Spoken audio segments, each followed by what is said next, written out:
I'm delighted to be here, and I'm proud, as I hope you all are, to be part of the Yes Scotland coalition. And I do a lot of these meetings across the country, and I want, at the beginning of my remarks again, to put on record, as I do all those meetings, I want to thank you, every single one of you, on behalf of the Scottish Socialist Party, for the warm welcome that we as a party have received as part of this coalition of Yes Scotland, from all our partners in the Yes Scotland movement. And I hope that it's been your experience that the Scottish Socialist Party members and comrades, as we call ourselves, have reciprocated that warmth to you that you've found to us. So I want to thank you, first of all, for that. I wanted also to say that together with the Scottish National Party and the Scottish Greens and others from across Civic Scotland, the Scottish Socialist Party was delighted to help establish the Scottish Independence Convention way back in 2005. And I remember, believe it or not, those 8 years ago, there were people, and I've still got the press clippings at home, who predicted that this would be a partnership that would fall apart. These clever gentlemen of the press wrote eloquently, or actual fact and truth, it wasn't that eloquent, but they wrote in the Scotsman and the Herald and elsewhere that there was no way the Scottish Socialist Party and the Greens and the Scottish National Party would work together. Well, here we are 8 years later, and they were wrong. They were wrong then, and they're wrong now, because 8 years later, we're united by our mutual support for independence. We've been respectful of each other's differences, and above all, we are single-mindedly determined to succeed in September 2014 and change the world completely.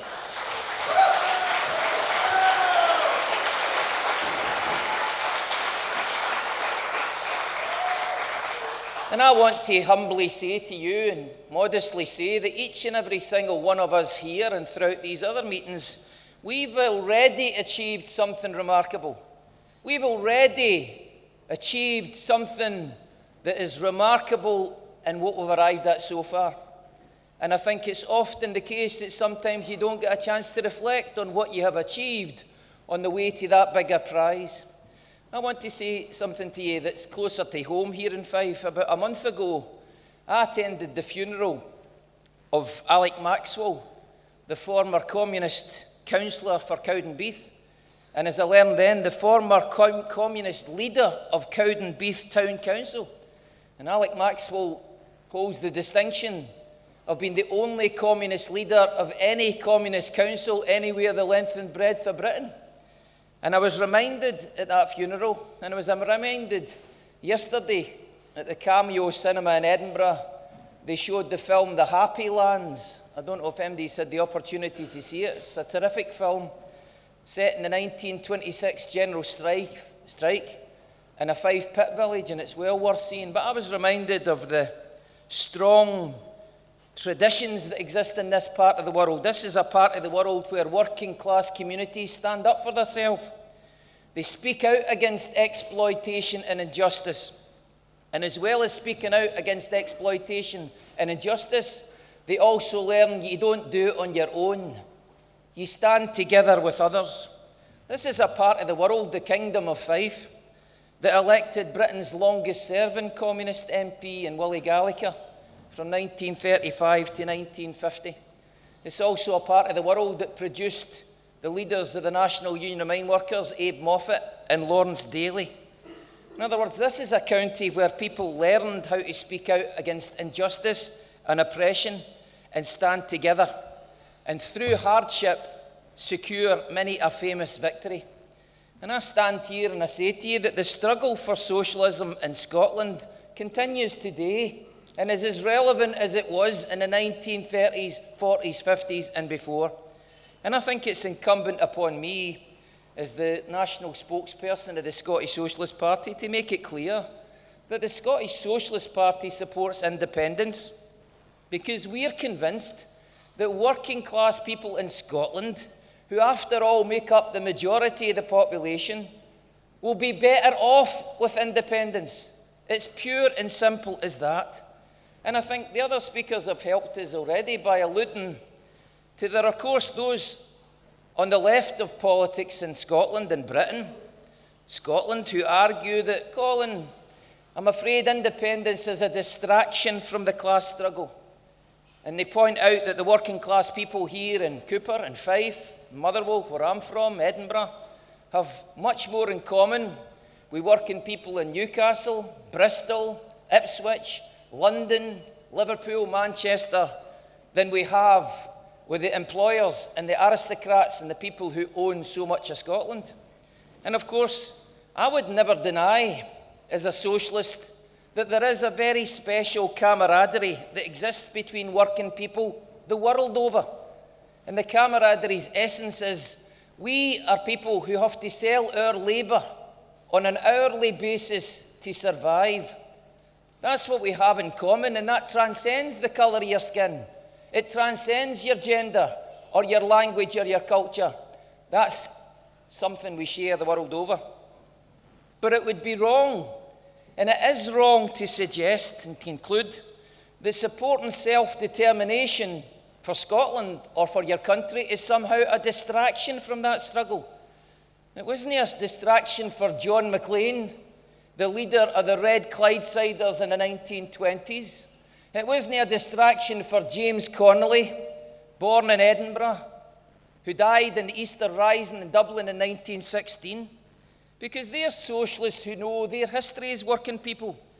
And in the past, our forebears didn't argue and say to the people in India, look, you can't have your independence, Gandhi, until we all bring down the British Empire. Ireland, you can't have your independence until we bring down the British Empire. George Washington, America can't be free until we all get rid of the British Empire. And the fact is, Scotland is entitled to be free also. This is a struggle that goes part and parcel with the class struggle, the rights of nations like ours to self-determination, and Scotland, of course, is a nation. So we are standing in an honourable tradition of James Connolly, of John Maclean, and people like Vladimir Lenin, who Willie Gallagher and others would have looked up to. And that's part and parcel of our struggle. We here, all of us, are attempting to break free of the yoke of the City of London, which imposes on Scotland a neoliberal, laissez-faire, get-rich-quick economics, which is controlled by multinational corporations. That's whom they serve, and that's whom they represent. Corporations who are there to exploit people of all nations. And I, for one, I couldn't help but notice in the journey up here from Edinburgh today, I pass Amazon's big distribution centre in Dunfermline. And on the radio, I hear that the House of Commons has dragged Google across the coals. Two major multinational corporations who virtually refuse to pay taxes in this country. Amazon, Google, £4 billion a turnover, but they refuse to pay any taxes, saying that they're somehow registered in Ireland or some other tax haven. This is the nature of the beast that we're confronting. In an independent Scotland that I want to see, that will not exist. There'll be no more coming to Dunfermline, exploiting people and not paying their way and making their contribution to this society. And I want to say to you that the working class majority in this country are again being made to pay for a crisis that we didn't cause. Here in 2013, the condemned government is saying, well, the country's bankrupt. We had to give the Royal Bank of Scotland £49 billion to bail them out, and HBOS and all the others. And so the country's bankrupted, so working class people will have to take the hit. You'll have to go to the doctor at ATOS and show them that you're no fit for work. You'll have to take a £35 a week hit on your housing benefit. And I'm reminded of the similarities between today and the 1920s and 30s. We are now in the worst recession since the 1920s and 30s. And there are people today, it's quite common for socialists to come across people who say, Colin, there's no such thing as poverty nowadays. That's the past. That was people standing in Carden Den in the 1920s with no shoes on their feet, waiting for a start of the pit. And I say, my friends, you think the comparison is over the top? You should read the papers. You should watch the TV. You should talk to other people. You should widen your experience. The Independent newspaper reported last month the results of a survey the government presented showing this is a recession that's not only the worst in 80 years, it's predicted to last for the next 7 years, right through the 2010s. And as a consequence, the government's own report says that 50% of all the children in the UK will be living below the breadline by 2020. That's what Britain has to offer us. That's not the past, that's today. There are 60,000 families in Britain today, the 16th of May. 60,000 families relying on food parcels to get by on a weekly basis in Britain. The Scotsman reports that your bills and my bills, the cost of your essential household bills, has risen by 25% in the last 5 years. And you know yourself, your gas and electric bills doubled. The price of your food has gone up. Your bills have risen 25% in the last 5 years on average. But your wages, your benefits, your pension has gone up 5%. So you don't have to be studying like Callum, you don't have to be studying your higher maths to work out that you're a damn sight worse off than you've been before. And this is the reality that Britain PLC offers us. And I bring this information to this debate because it's the centre of it. People say to me, what's the independence debate about? It's about this. It's about your pay. It's about your wages. It's about your housing. It's about your housing benefit. It's about your children's future. It's about the privatisation of your NHS. The Scottish Socialist Party's having meetings round about the country presenting the case for independence. And one of the people I've got to know, John Finney, makes the point about, you want to know what a no vote looks like in Scotland? Then look at the National Health Service south of the border. In the last few weeks, the National Health Service in the counties of Surrey and Sussex have put out to tender accident and emergency services, elective surgery, to Virgin Healthcare. In other words, a no vote, that comes to a place near you, a hospital near you right soon. That's what it means. And I think we're right to call things by their present name. Politically, it's been absolutely clear for a long time, since all of us here were born, that Scotland wants to go in one particular direction socially and politically. We here share what the overwhelming majority of our fellow Scots want, which is a social democratic Scotland. A Scotland that's fair, a Scotland that's just, a Scotland that's at peace with itself and peace with the rest of the world. That's the social democratic Scotland that we all want. And yet what happens?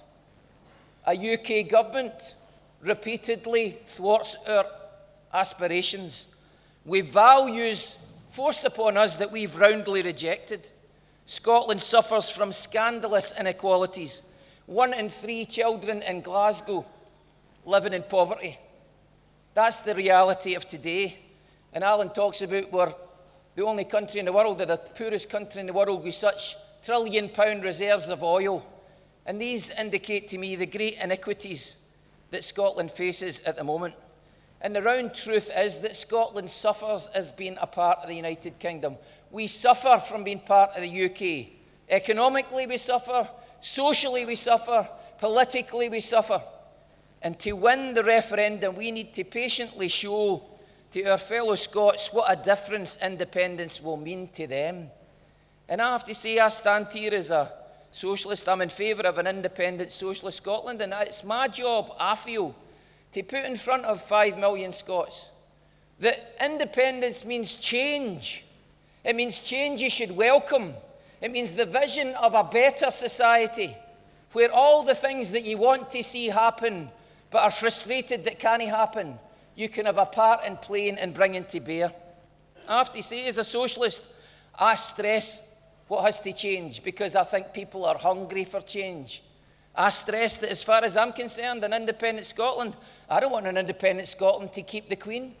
I don't want an independent Scotland to continue to allow finance capital to ruin our lives, regardless whether it's based in Edinburgh, the fourth biggest financial centre in Europe. I don't want an independent Scotland to entice Amazon, Starbucks, Google to this country to pay no taxes, to pay low wages, not to recognise a union. That's not what this is about. It's the reverse. These companies want to come to Scotland. They have responsibilities to this country, to the people that they serve, to the people that they work for. That's not revolutionary socialism. That's our basic social democratic values. I want those companies to pay their taxes. I want those companies to employ people on a living wage. I want those companies to come here and understand that their employees will be members of a union, a free trade union with bargaining rights and the representation that that brings. And I'll have to say that's all too rare in the Scotland I see today. That's the reality of the vision that we're putting forward.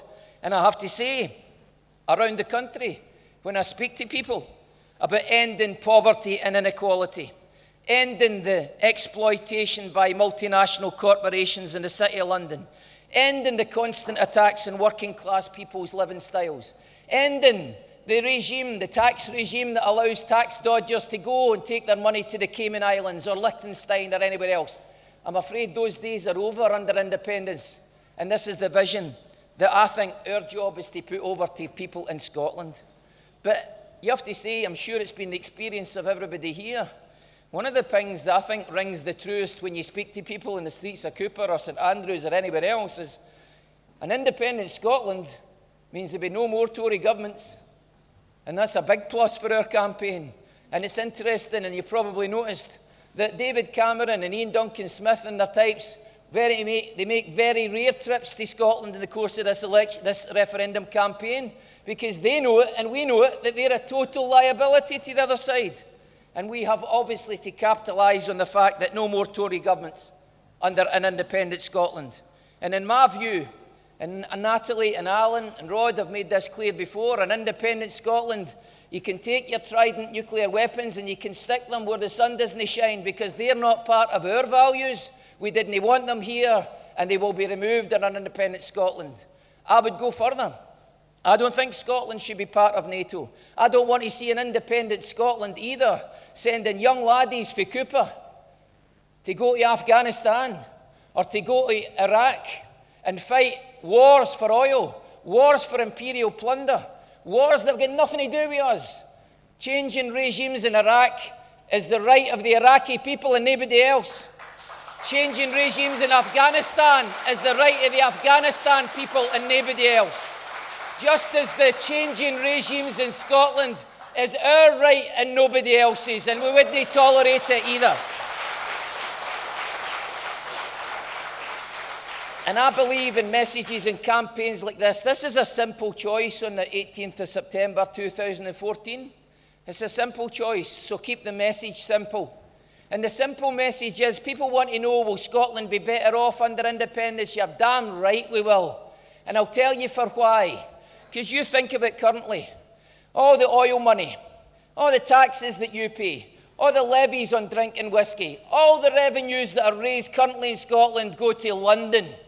And in return, they give us pocket money. That's the reality. So you think about it, all the revenues stayed in Scotland. We had them at our disposal. We wouldn't be spending them on nuclear weapons. We'd be putting houses up for people who need them. We'd be giving people jobs to people who need them. We'd be bringing to end the phenomena that's new to this recession. You'll have seen it again yesterday, or was it Monday? They announced that unemployment in Scotland didn't rise as quick, or it fell compared to south of the border. They talk about more people now in work in Scotland than ever before. And that's, of course, to be welcomed, but, and here's the rub, the truth is unemployment is falling and employment is rising because replacing full-time, permanent, secure jobs with casual, insecure, badly paid jobs. So the progress is not all that it seems.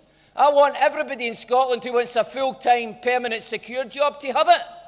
Because quite frankly, you can't pay your bills with a part-time, 14-hour-a-week, insecure job working for Amazon or Google or McDonald's or whomever else it might be. You can't do it. So what happens, like America? You have one 14-hour job and another 14-hour job, and perhaps even a third 14-hour job. And I don't know if you've ever seen that film that Michael Moore did, Bowling for Columbine. And there's a piece of an interview that he does with George Bush. George Bush admits that in America, people have 3 jobs. It's the American way, he said. As if it was the choice of people to have 3 poorly paid, part-time, insecure jobs, when they used to have a full-time trade union rates of pay in the auto factories of America, or the steelworks of America, or the other industries that built that country. And therefore, I'm in favour of full employment, and nobody is going to tell me that in Scotland in the 21st century, we are incapable of providing full employment. It's within our grasp, and it's something we have to offer the people of Scotland, and by God, we can achieve it, and it should be part of the independence message as far as I'm concerned. And I want to say this just in moving towards a couple of finishing remarks about the campaign and about the referendum and how we win it. But, you know, the bedroom tax that was mentioned before, the Tories holding working class people responsible for a crisis caused by the bankers and the rich, came up with a wheeze that if you're on housing benefit, we're going to cut your housing benefit by up to £35 a week. People who are on housing benefit because their income isn't sufficient to pay their own rent. That's why they get housing benefit. And they introduced the bedroom tax. But if you've seen this debate on the television as I have, you can't help but laugh. You can't. Because the Tories, it reminds me of the days when they hated it being called the poll tax. Do you remember that? Hands up who remembers the poll tax. Hands up who remembers how Raj the Tories went when you called it the poll tax. They said it's the community charge. It's not the poll tax. And so now if you ever meet them in Edinburgh, has got 1 or 2 Tories, they've even got the courage to walk in the street sometime. We see them in the stall and they go, hey, it's not a tax. It's not the bedroom tax. It's called an under-occupation penalty. And I thought, under-occupation penalty? Damn right it's an under-occupation penalty. This country's under-occupation penalty. We are paying a penalty for the Tories occupying our country. That's the reality. And that's what's going to change in September 2014.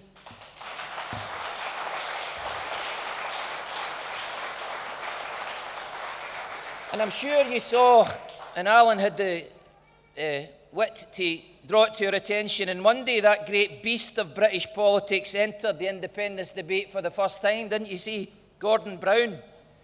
To argue that only by remaining part of the United Kingdom, and I quote him here, only by remaining part of the United Kingdom can we end the scandalous poverty and brutal inequality that we face on a daily basis.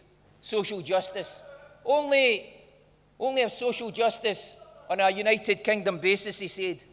And I remember thinking, really? Well then when? Because you were the Prime Minister for those years, and you didn't have the wit to introduce it. You're the record, as is your predecessor, of redistributing the wealth in this country. But before you go cheering, he redistributed the wealth from the poor to the rich. Gordon Brown, the truth is, Gordon Brown's entry into the referendum campaign on Monday, or was it Tuesday, can't remember, to set up United, what was it called? Sorry, I forgot it already. It's such groundbreaking, I forgot its name. But the reality was, that organisation is a product of the great discontent there is, not just in the Labour Party, and Alan's right to draw it to your attention, but much more importantly, it's a reflection of the great discontent there is within the trade union movement in Scotland, that they have been asked to stand in the Better Together campaign next to Ruth Davidson, next to Willie Rennie, next to Liberals and Tories, that they can't stand, and that their members can't stand, and that their members hold responsible for this recession. That's why they set it up. So it's not better together, it's bitter together. They're standing in separate campaigns now. And I think the idea that Gordon Brown is going to somehow change that, of course, is ludicrous. For me, the other argument I want to address in finishing, Karen, is to say, often it's put to us that we feel safer as part of the Union, that Scotland is safer being part of the United Kingdom, that jobs at British Aerospace and Govan and Rosyth and all that would go west if we didn't have military defence contracts to keep it going. And they say in that Orwellian doublespeak, the argument goes that in the violent world today, that is today, Scotland's security can be better protected by being within the United Kingdom. And this is an Orwellian speak where the word defence means attack, and where the word security means warmongering. Because the question arises is, just who is it that we're being protected from? That's the key question here. After all, it was Britain who illegally invaded Iraq. It was Britain who illegally invaded Afghanistan. It's Britain who's one of only 9 countries in the world threatening humanity with nuclear annihilation. It's Britain who's the 5th biggest military force on the planet. It's Britain who's got the 5th biggest export industry of weapons. Quite frankly, we're protecting ourselves from warmongering by separating ourselves from Britain. Britain is one of the worst aggressors in the world today, and it's not a force for peace. It's an imperialist power that pillages and invades countries all over the world. And I, for one, am not for an independent Scotland that sees laddies for this town or anywhere else going to die all over the world and causes for imperialist plunder in Britain. So I want to say this in finishing. It's quite clear to me and to you and to anybody else in this debate that the British establishment, the British ruling class, they don't want Scotland to be independent. They've made it perfectly clear. They see their power being weakened as a result. And frankly, they're right. Because if Scotland is independent, their power will be weakened. But I, for one, welcome that result. I welcome that outcome. Because the world increasingly is not run by governments. In my experience in the Scottish Parliament, I'm sure Rod's will be the same. We were constantly told what we couldn't talk about. You can't talk about the war in Iraq. You can't talk about social security. You can't talk about other things that your constituents come to see you every Friday because they're reserved. And then, of course, you look even further. And I remember making the point in the Parliament, it was a witty retort to the Parliament. There's not enough wit in the Parliament in my experience. But I remember saying, hands up here who thinks Jack McConnell tells the Royal Bank of Scotland what to do. And they'd put their hand up and they were right. Because the truth was the Royal Bank of Scotland tell, that's right, Jack McConnell what to do. And so we uncover the fact that the world today is run by major multinational corporations. The governments do their bidding. None of them are elected. None of them are accountable. None of them represent the interests of working people. And my feeling is that's what we have to change. And I'm damn sure Robert Burns talks about the parcel of rogues in a nation who sold working people's interests down the river in 1707 to be bailed out of the Darien adventure. I'm damn certain that the very same interests who are so opposed to independence today don't think they're going to take over once we secure independence in 2014. That's not the kind of Scotland that we're going to build. And I have to say, they're not going to find, I think they think they're going to be like Fred Flintstone's cat. Do you remember? Fred Flintstone used to take the cat, boot up the arse, throw it out the door every night, and the thing crawled in the window when he went to his bed. That's what the Royal Bank of Scotland and the corporations think they're going to do. We can oppose it, but if the people decide to have it, we'll still be in charge. Well, they're not on. And I finish by saying this. I'm hugely encouraged and optimistic about the referendum in 2014. I'm proud to be part of it. And we are determined to win that election or that referendum. And I have to say, as a socialist, for me, of course, it's a necessary first step towards an independent socialist Scotland. But winning the referendum in 2014 means persuading clearly a majority of our fellow Scots of the strength of our case for independence, that it's in their best interest to vote yes. And like you, I'm only too well aware the polls say support for independence is currently about 35% or so. And clearly I see that, and I hope you see that, as a challenge. There's a great deal of work to be done. But make no mistake, we can win this referendum. We can win this referendum because there are people out there who are prepared to listen to the messages that we've put together here tonight. These are the core social democratic values the vast majority of people in this country hold dear. And in the course of the next year or so, increasingly it will be made clear that it's the Yes campaign that offers you that vision of the future. It's this campaign that offers you the world that you want to see for you and your children. There are many twists and turns in this campaign yet to come, but we've got a wonderful vision of a country of Scotland. We are offering people the opportunity to become the newest free nation in the world, to become a beacon of progress and enlightenment again to the world. A country that offers peace in the hand of friendship, offers progress and prosperity and tolerance and respect to everybody, as an example of what kind of country you can provide and you can construct. That's a remarkable vision in the world today. And to prize, or to paraphrase the words of one of my heroes, Martin Luther King, who famously said, "Keep your eyes on the prize, for it's within our grasp, and our work non-stop continues until we seize it." Thank you very much for your time.